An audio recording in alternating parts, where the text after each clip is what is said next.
Right, so in this video, we'll be exploring some of the accounting flows in Odoo. We're going to start by going to accounting. And what we've seen here is the dashboard with all the different journals. You have invoicing journal, your journals for bills, and your different bank accounts, a miscellaneous journal, and some of your cash journals and the cash. Right? All right, let's go to invoices. Our first thing we cover is payments. Now, payments can be processed in two different ways. Well, a few different ways actually, but I'll show you two. One way is to actually go on the invoice itself. So let me just confirm this invoice.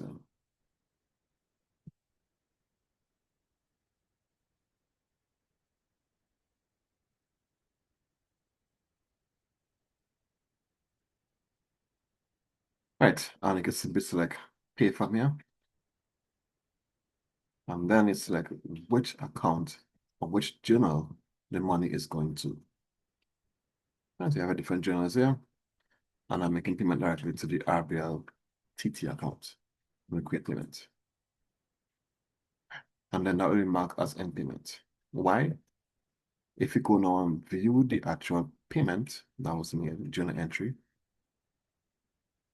when we got the journal entry here, we can see it hit the outstanding receipts account and account receivable. It did not hit the bank directly. Only upon reconciliation will this hit the bank. Until such time, it's held here temporarily until we reconcile the account. Right.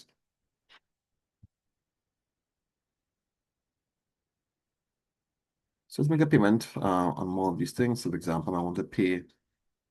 So we have a customer here called Nodia Edwards. So Nodia has these payments here pending. So let's go ahead and do a payment. So she would have made a payment, a lump sum payment. So press new on the payments. Set the customer was Nodia. We have two Edwards, some other merge up, right? And to merge these contacts together, we go back into contacts. Go to the list view. Back here. We have two Nodias, one. So let's select this, actions, and then merge. Right, and select merge contacts. At the same time, I want to merge other contacts. So I want to say what the name is the same. And maximum can merge might go about 20 or so. And I merge either with a manual check or do it automatically. I'll select automatic. That's okay. In the background, it will merge this contact. See, it will merge 20 so far.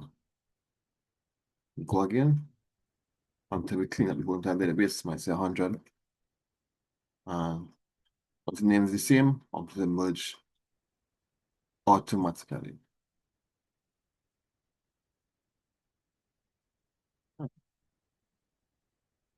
Right, so back into accounting, customers' payments. We will have the payment here in draft. Says they should have paid $6,000 to clear for invoices, 6,500. And money went to RBL account too, and we say payment via bank transfer. Now you may be asking, why can't I select the type of payment that was made or the method of payment that was made? You can, but let me show you something, right? Let's see this. This is the RBL journal, right? Let's open this up and go to incoming payments. Now, if I add a new method here, payment method, select manual, and we can set a name. I call this bank transfer, right? And set the hopefully reconciliation and say this. So when I go back to that same payment, I can select bank transfer. But at the end, it's all this manual payments. Okay. And we confirm. Now at this point, we have an option here that says payment matching. If we select it now, it will bring up all the outstanding invoices for Nodia. And we can match those against and have it cleared off. So I can say this 6,500, I want to match it against this, and this, and press reconcile. Right? I want to allow partials, and I reconcile. So now, if I go back to see the balance remaining, see the balance from this amount here. And if I go back to my invoices, you can see it's saying all in payment. Right? Because it's applied that same payment onto all these multiple invoices. Cool. So far, what do we have? We have here two payments coming in to the account. Let's go ahead now and do a vendor bill. Right. I'm going to look at what I have here for in purchasing. For example, I have PO number 91, and there's no bill for this, so it's an equated bill. Now, as an accountant, you can go ahead and let's do a bill that from here. So I press new, and it's a feature called autocomplete, right? So look for PO number 91, and we fill in the details of the PO and bring everything in. And add a bit date. Then we confirm. And it links back to the same PO. Yeah, that's one functionality you could probably use when you want to create bills or POs. Or you can just create a bill directly on the PO itself. Anyway, works. Let's now proceed to make a payment. I paid for our same RBL account. This is the amount. I'm pressing create payment. Right, or we could go to back to bills again. And I want to pay a bill in bulk. So I select all of these together. Actions. We're gonna see sorry, hold on. Here. I'm paying from the RBL account and create payments. Now let's pay all these bills. Now let's say, for example, again, we have receipts. Let's go actions and duplicate this. We have more than one new seed, right? Bill to be paid. Actions, duplicate. Now let's confirm these together.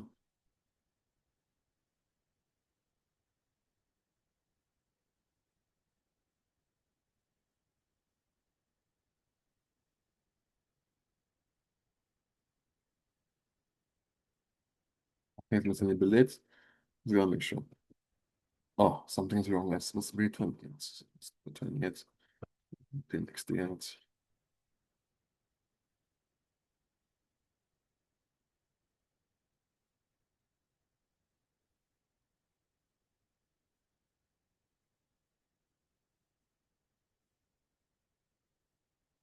Right, so now we can group post these invoices into from draft to posted complementaries.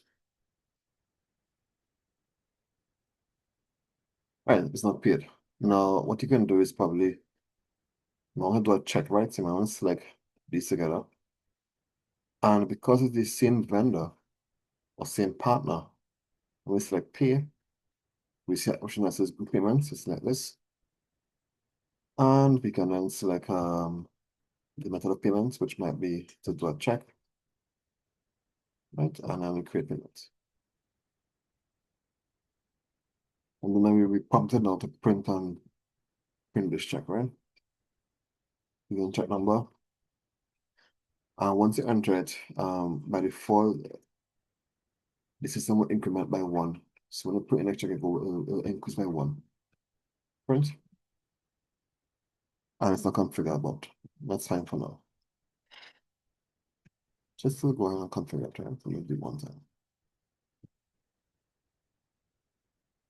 Right, so it's looking at the checks.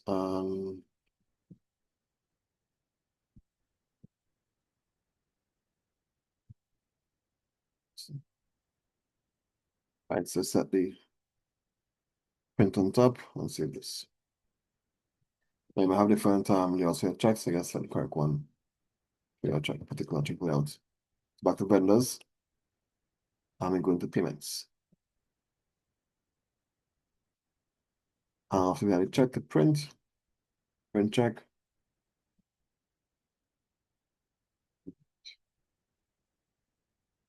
And this workflow assumes that you have your check printer attached onto a computer to print out this particular check.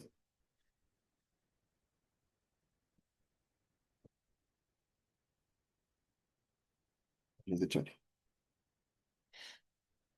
Right. So what we just did, a couple of payments came from customers. Yeah, like this. And we have payments outgoing from our accounts to paying our vendors. Like this. Right. So because we would have, for example, paid from the same journal, we can batch this together, create a batch. As a batch, validate the batch, right? Same thing you can apply to the payments from customers. So if I had a couple more payments here, let's create a few. And let's say we have a new invoice. What do we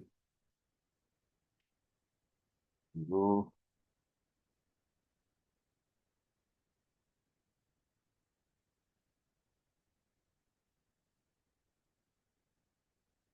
No, so 10,000 last one's doing actually. Let's go to an amount and confirm.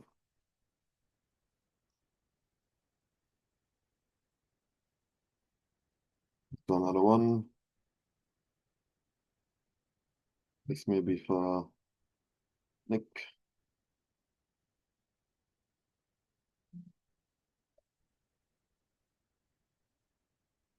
Let me confirm.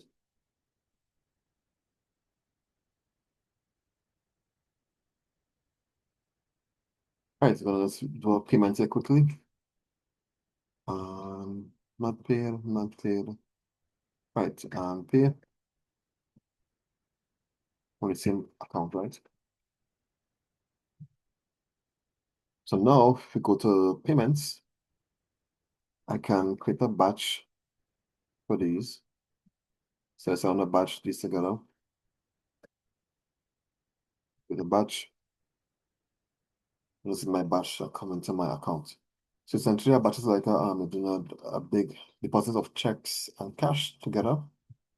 In this case, my deposits is an amount. For payments, the batch that was this amount, right? So now let's go and do the bank reconciliation side of things. At this point in time, if I go to reporting and look at my balance sheet, and I run, for example, my bank and cash is totally blank, right? However, if I look at my assets, all of that money is currently still in my receipts and payments accounts still there. Yep. Now, by doing the reconciliation, that will then clear off these accounts and send it to the bank account. Right.